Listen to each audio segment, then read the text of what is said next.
Welcome to நந்தோஸ் cooking. நம்ம இன்றைக்கி noodles செய்ய போகிறோம். அதுக்கு ஒரு பேனில் கொஞ்சம் ஆயில் ஊற்றிக்கணும். எண்ணெய் காய்ஞ்சதுக்கப்புறமேட்டுக்கு நல்லா தண்ணி ஊற்றணும்.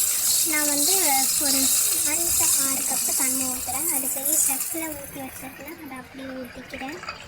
நல்லா எண்ணெய் வந்து அந்த ஆயிலும் வாட்டரும் மிக்ஸ் ஆனதுக்கப்புறமேட்டுக்கு நான் வந்து சும்மா ஒரே ஒரு கேரட்டை கட் பண்ணிவிட்டேன். அதை நீங்கள் சேர்க்கணும்னா சேர்க்கலாம், இல்லைனா வேணாம்.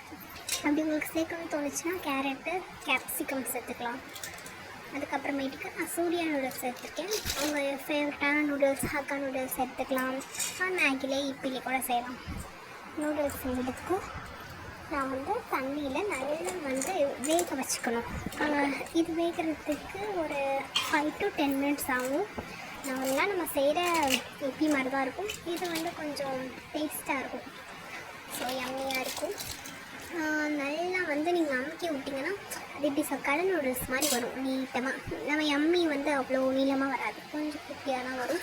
அது மட்டும் இல்லாமல் மெல்லிஸாக இருக்கும். இது கொஞ்சம் குண்டாக நல்லா கரெக்டாக இருக்கும், கடல் நூடுல்ஸ் மாதிரி. அது வேகிறதுக்கு கொஞ்சம் போல் உப்பு சேர்த்துட்டு நல்லா மிக்ஸ் பண்ணணும் கைஸ்.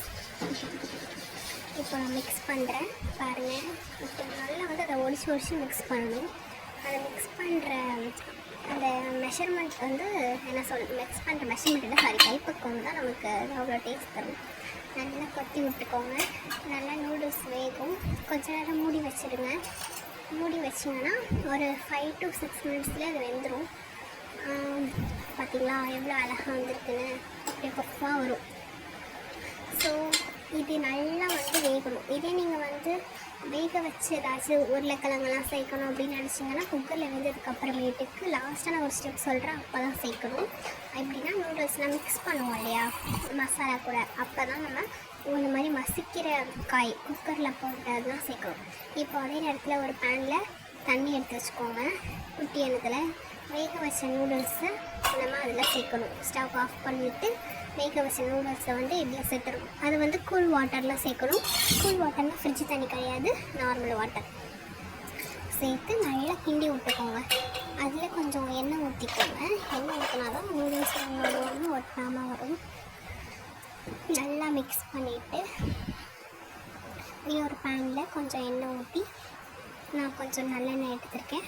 அதையும் கொஞ்சம் ஊற்றி கொஞ்சம் போல் கடுகு போட்டு நல்லா தாளிக்கணும். கொஞ்சம் கருவேப்பிலை சேர்க்கலாம். எங்கள் வீட்டில் கருவேப்பிலையாக சாப்பிட மாட்டாங்க, நான் சேர்க்கலை. அதுக்கப்புறம் கொஞ்சம் போல் நான் ஒரே ஒரு வெங்காயத்தை பாதியாக கட் பண்ணி அந்த பாதி மட்டும் தான் சேர்த்துருக்கேன். வெங்காயம் சேர்த்து நல்லா வதக்கிக்கணும். கண்ணாடி பதம் வந்ததுக்கப்புறமேட்டுக்கு இன்னும் கொஞ்சம் உங்களுக்கு உப்புனா சேர்த்துக்கோங்க, இந்த நேரம் சேர்த்துக்கலாம். அந்த உப்பே கரெக்டாக இருக்கும். இது கூட நம்ம நல்லா வெந்ததுக்கப்புறம் தக்காளியோட பல்ப்பு சேர்க்கணும். ஆனால் தக்காளி பல்ப்பு எங்கிட்ட இல்லை, நல்ல ஜூஸியான தக்காளி எடுத்து பிழிஞ்சிக்கோங்க. அந்த சாரோட நல்லா பிழிஞ்சு கட் பண்ணி வச்சுக்கோங்க. குட்டி குட்டியாக கட் பண்ணிங்கன்னா அதுவே ஜூஸியாக இருக்கும். அதை வச்சு நல்லா மிக்ஸ் பண்ணிவிட்டு நல்லா பார்த்துக்கோங்க. அதுக்கப்புறம் மேகி மசாலா எடுத்துகிட்டு போட்டுடலாம். மேகி மசாலா போட்டுட்டு மிக்ஸ் பண்ணிக்கோங்க.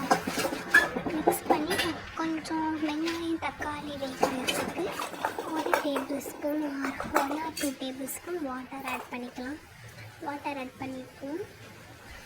வாட்டர் ஆட் பண்ணி ஒரு 1 minute அப்புறமேட்டுக்கு நம்ம அந்த வாட்டரில் ஊற வச்சுருக்கோம்ல இந்த நூடுல்ஸ் அப்படியே ஒரு கைப்பிடி எடுத்து அப்படியே நல்லா தண்ணியில் முக்கி அதில் போட்டுரும். மசாலாவில் போட்டு அதை கிண்டல் நல்லா வந்து மசாலா அது மேலே ஒட்டுற அளவுக்கு நல்லா கிண்டி விட்டுக்கணும். நல்லா கிண்டி விட்டா நம்மளுடைய சூப்பரான சுவையான நூடுல்ஸ்